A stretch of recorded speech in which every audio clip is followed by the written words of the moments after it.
Ya iso bojoku. Anggrono layang iki mesti dikeke aku.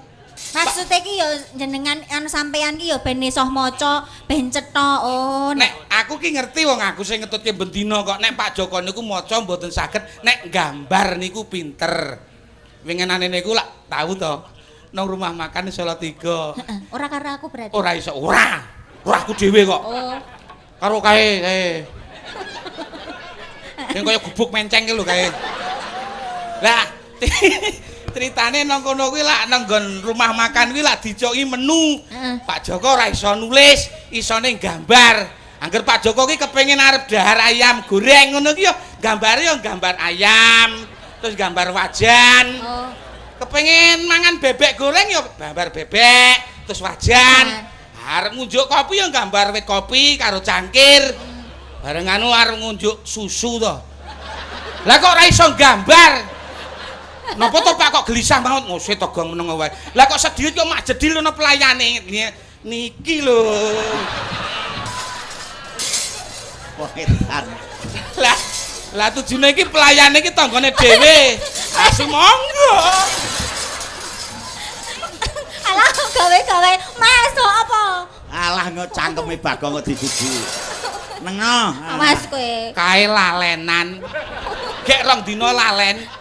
Mula kowe iki jenenge asisten nek ning endi-endi kuwi. Ngerti nek Pak Joko kuwi ora iso nulis, ya nuliske wong jarene kono pinter. Lah ora kanggo kepengin gambar dhewe kok. Asisten kok kaya ngono gek. Ayo diwaca. Iya, iya. Ya kakekane kanggepe karo sapa? Inggih. Oh, iki ngene tokoh dadi layak sopan. sampean ki sing ora tanggap. Lah piye to? Wong Jawa kuwi ngerti jawane. Heeh no. Pak Joko ki pepundenku kuwi bosku. Loh, Lah nek aku ki ngundang kok ki Koko Prabu. Apa ya monggo Prab ngono. Monggo Bu ya ora cocok. Ayo, aki piye kok? Ya cocok kok. Lah ya ngoten to kok. Ya aku ora arep nyeneni kowe, seneng percuma wong kowe iki pancen kondang dagelan asu, ati ya. Ampun nesu, Mas. Aku ora nesu, astagfirullah. Aku ora misuh, asu ki singkatan. Singkatan aku suka. Ana Joko Edan mesti ana Bagong Jumadi. Sebab apa Joko Edan aku suka Jumadi disingkat asu. Oh, heeh kuwi. Alambel gedes. Gedes piye to? Lha omong-omongane gen karepe sing do mirsani ngen ngertine Pak Joko ki apik ngono. Rencana apik kok. Asline ya padha remuke. Atine karo laire ora padha. Ora padha. Laire iki muni asu, batine ya asu ya tetep asu. Aku suka ya apa. Ayo diwaca. Asu piye. Wis marake nulari wong. Ya diaturke lelagon sik jumbo kelawan aku nalika ditimbali Pak Joko. Inggih. Pak Joko Busariman. Ora ketang piye ngersake lagu yang bernafaskan perjuangan. Nggih. Terus Pak Listiono dawuh caping gunung bae kuwi bernafaskan perjuangan. Hanuras dari ayunan sampai ke liang kubur selalu berjuang, tiada detik tanpa perjuangan. Ya. Nah. Saben bengi nyawa hang konang.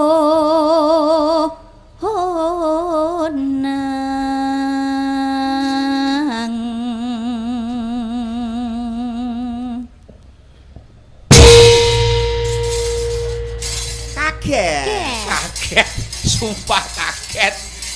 Urung persiapan wis jreng. Alon-alon, Mas. Dalane ceglong. Di super-super ya do sadar merayap, Gong. Nggih, saking dene niki penontonnya mbludak. Ya, lanjut. Yen memajang mung nganggo janur kuning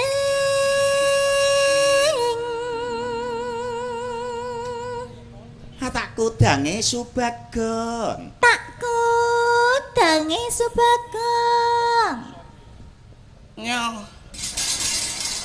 Kok sithik ta? Lho nek wong bayi kok dikudang mongko mbokne ayune kaya ngono yo nyoh. Karo gendong ngarep. Karo Mimi. Nah aku dikudang karo sinden parti sing lemu ki aku gah. Lah ngopo? Kedaluwarsa. Pecut. Ya. Aku mah nek ndek anak kaya kowe yo. Mau luwih wong wis kasep. Iki nalika berjuang zaman 45. 45. Lanjut. Kembang wae weton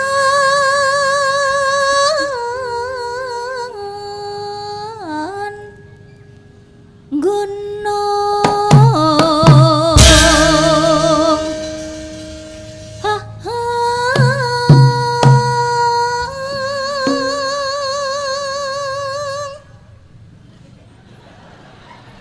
ora. Wis ora mutruk nan kene persiapan ora dituthuk bareng kene anteng dituthuk. Bleng ki mau swara bom kanon. Zaman merebutkan negara RI. Para leluhur kita, pejuang kita mung gacok bambu runcing, mungsuhe kanon bom. Loh.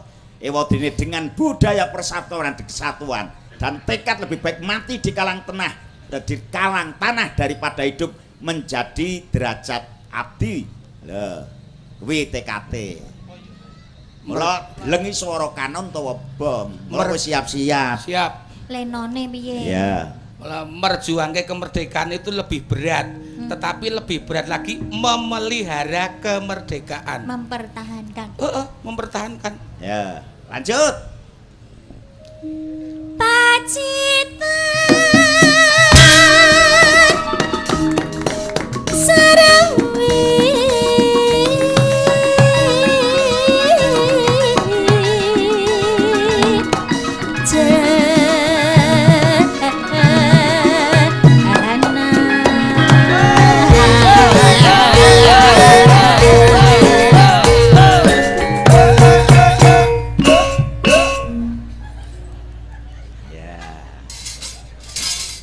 rupamu elek.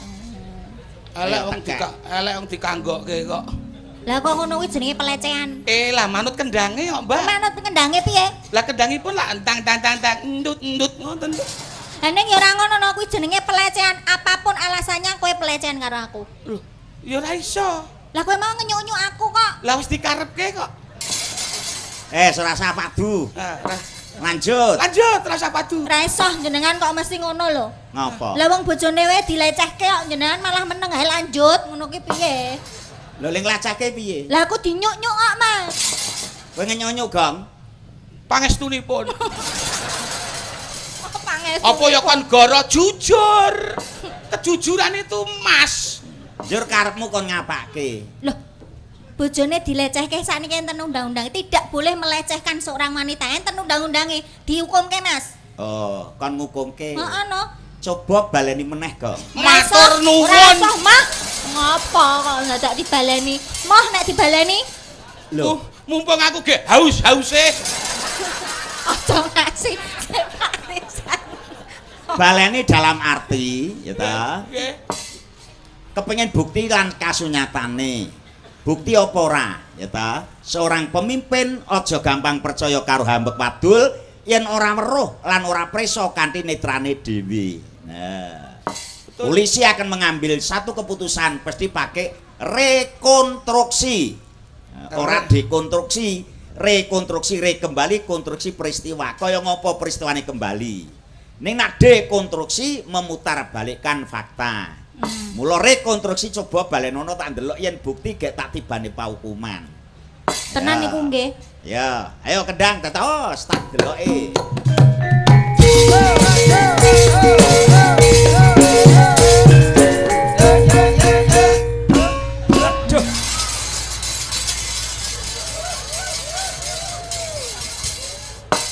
Astagfirullahaladzim. Pun jenengan pirsa dhewe to?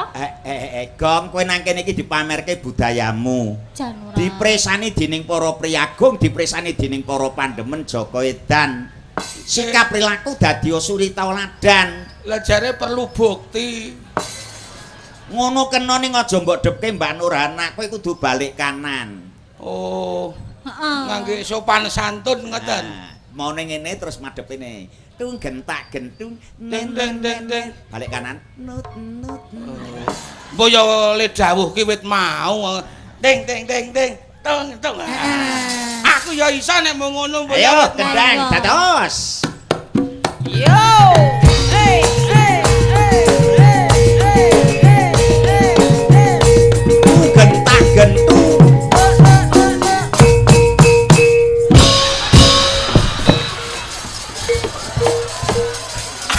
Ben kapok kowe.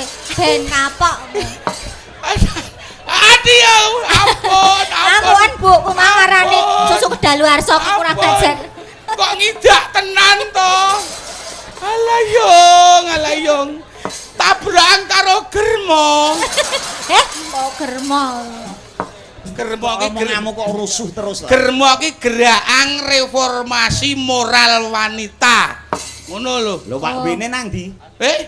Bene nang ndi? Lho diteruske nggon moral iki mau kae. Germo singkatan gerakan reformasi moral. Lah sing teko iki lak wanita, diboy wanita. Ana germo bu ngono. Germo. Ndak tenan kok. Lah kowe mau ya melecehke karo Bu Parti, mbok arani susu kedaluarsa. Ayo. Wong etuk-etukan kok. Mbok yo ngidake mbok yo ngene, ngene kok jadi les ngene iki. Lanjut. Ngenani adik. Adek ndi? Nang kono. Wah. Panas. Dadi mlakune ngene iki.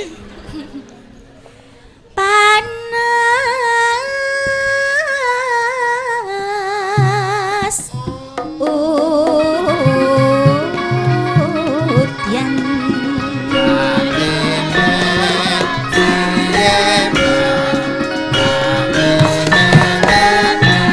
Aja ngesuk-ngesuk, aja mepet-mepet. Panas udan. Panas udan. Udan panas. Udan panas. Aling-aling-aling. Aling. Ya. Caping ngunang.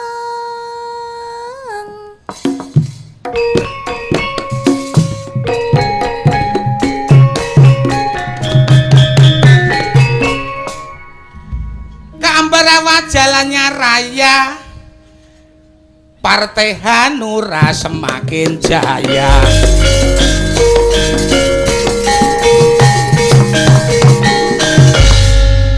Timun sigarane Partai Hanura bangun negarane.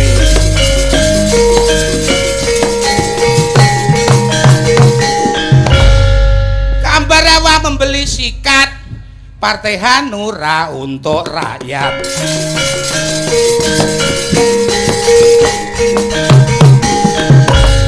Ambarawa gak bawa uang merongos. Lah blonjo piye? Dintani tenan. Lah nek duwite ra nggawa kok. Kambarawa tuku jongkat Partai Hanura selalu merekat.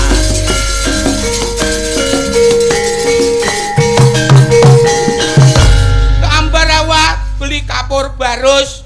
Terus Partai Hanura wayangan terus. Pinter. lha kudune ngono. Heeh to.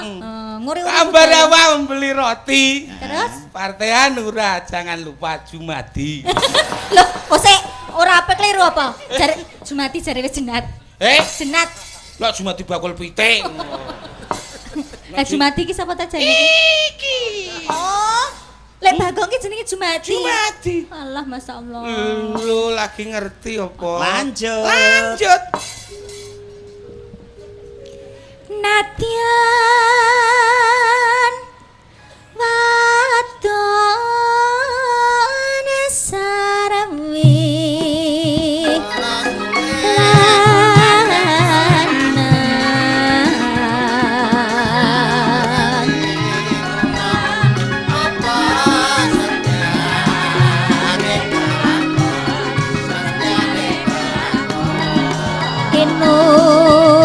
mane banyu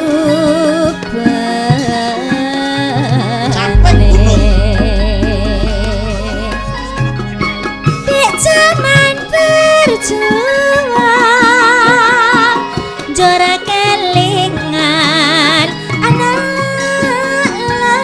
lanang biyen tak openi ning saiki ana ngendi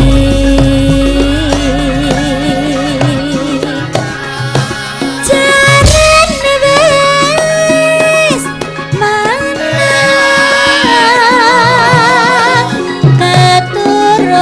keturunan sing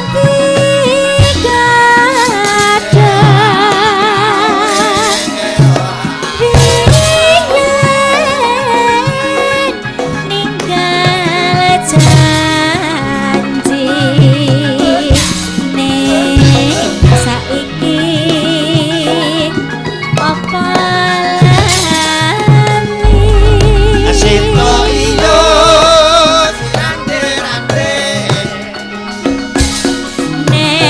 neng gunung tak cadongi sego jawa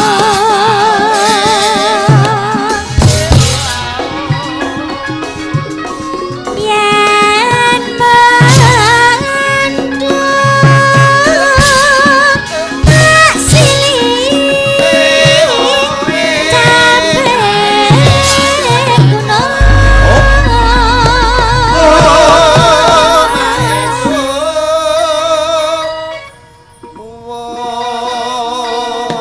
Iki ya taturake katur bapak-bapak polisi, bapak-bapak tentara, bapak-bapak hansip sugeng midhangetaken lan matur nuwun panjenengan suka bertugas demi keamanan lan ketentremian lan kawilujengan sedaya. Sugeng rawuh Pak Warnadi. Weh Pak Barnadi rawuh. Wah, sugeng rawuh. Alhamdulillah sugeng Dalu. rawuh Mas.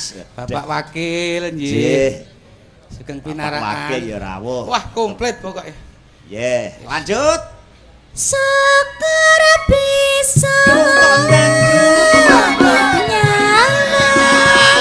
nyala gunung desa dadi raja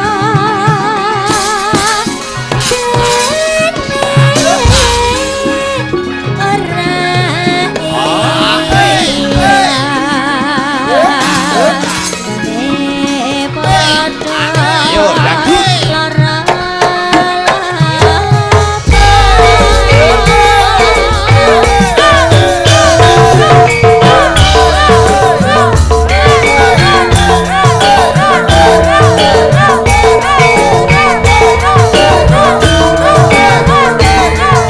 Nurhana.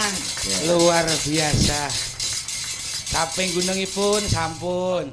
Gong, Salam. Mas Listio nalika pidato mau Nggih. memperkenalkan panjenenganipun Bapak Joko Busariman.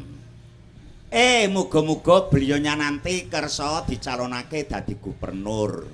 Lah yen awake dhewe ora bertatapan muka langsung, Ya. masyarakat ora preso secara langsung bagaimana profil beliaunya, tak kira kurang ndadekake marming penggalih. Iya. Mula ora ketangsa kencengan, kula sun kanthi andhapasoring manah Bapak Joko Busariman kepareng miyos ing pepanggungan. Tepuk tangan Monggo. untuk beliau Bapak Ketua DPD Hanura Jawa Tengah.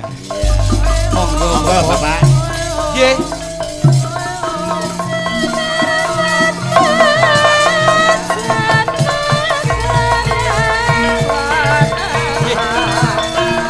Dalu Bapak.